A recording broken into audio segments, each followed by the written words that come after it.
آج سوچتی ہوں زندگی کیسے کیسے رنگ دکھاتی ہے۔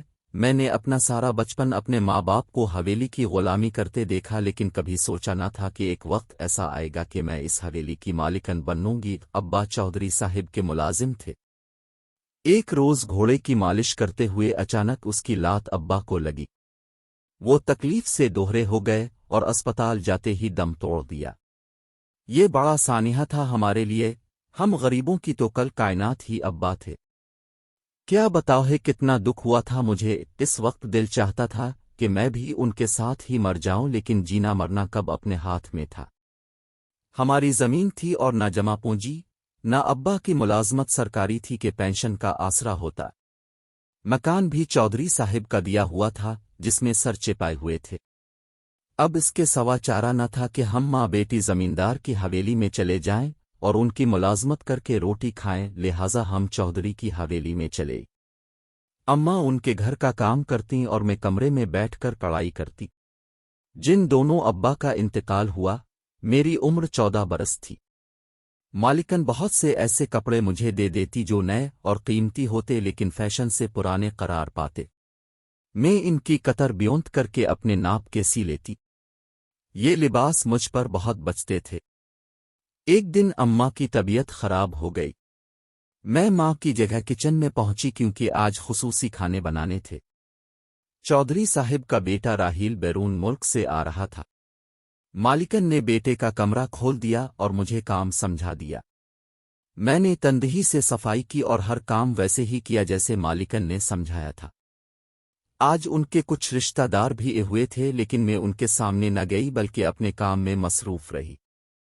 دوسری ملازمہ لڑکی نے کھانا لگایا اور خالی برتن لا کر کچن میں رکھے جو اب مجھے ہی دھونے تھے۔ میں برتن دھو رہی تھی کہ ایک خوبصورت جوان کچن میں آئے۔ اس نے مجھے دیکھا تو چونک گیا، پھر جیب سے 100 روپے کا نوٹ نکال کر مجھے دیا اور میرے بنی کھانے کی تعریف کی۔ میں بہت خوش تھی۔ کام ختم کر کے اماں کے پاس آئی، ان کو بتایا کہ راہیل نے مجھے 100 روپے انعام دیے ہیں۔ ماں بولے، خیال کرنا کہیں اس بات پر مالکن ناراض نہ ہو جائے۔ بچپن میں راہیل بہت شرارتی ہوا کرتا تھا، پھر کوئی شرارت نہ کرے۔ ایک روز میں کچن میں کام کر رہی تھی کہ راہیل پانی پینے کے بہانے آ گیا۔ مجھ سے باتیں کرنا چاہیں تو میں نے کہا، آپ ادھر زیادہ دیر مت بات کریں، اماں خفا ہوں گی۔ تم ان کی پرومت کرو، مجھے تمہاری مرضی چاہیے۔ میں تم سے شادی کرنا چاہتا ہوں۔ یہ ایسی انہونی بات اس نے کہہ دی تھی کہ میں نے دم سادھ لیا۔ یہ کیا کہہ رہا ہے؟ اگر مالکن نے سن لیا تو کھڑے کھٹرے ہم کو گھر سے نکال دیں گی۔ اماں نے کہا تھا کہ یہ لڑکا بچپن میں شرارتی ہوا کرتا تھا، تو کیا یہ ابھی تک شرارتی ہے جو ایسی بات کر رہا ہے؟ ملازمہ تو پاؤں کی جوتی ہوتی ہے، کون مالک برداشت کرتا ہے کہ اس کو سر پر رکھ لیا جائے؟ راہیل کی بات سے میں اتنا خوفزدہ ہوئی کہ اگلے دن کام پر نہ گئی اور بیماری کا بہانہ بنا کر لیٹ گئی۔ ماں سے کہا، اماں تم جاؤ، اب میں وہاں کام پر نہ جاؤں گی۔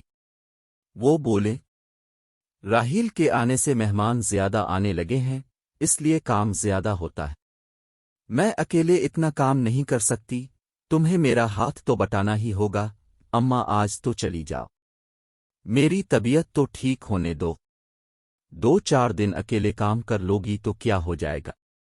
اوپر کے کام والی دوسری لڑکی بھی تو ہے، وہ کروا لے گی تمہارے ساتھ کام۔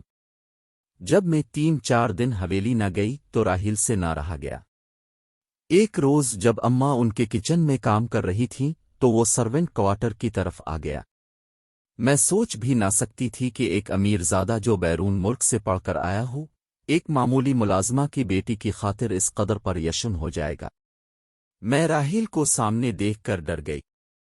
اس نے آتے ہی سوال کیا، کیوں نہیں آنہیں تم آج؟ میری طبیعت خراب تھی۔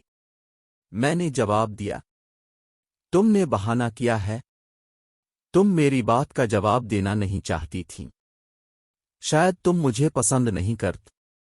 راہیل صاحب خدا کے لیے مجھے شرمندہ نہ کرے، میرا خیال چھوڑ دیں، ہمارا اور کوئی ٹھکانہ نہیں ہے، ہمیں عزت سے یہاں رہنے دیں۔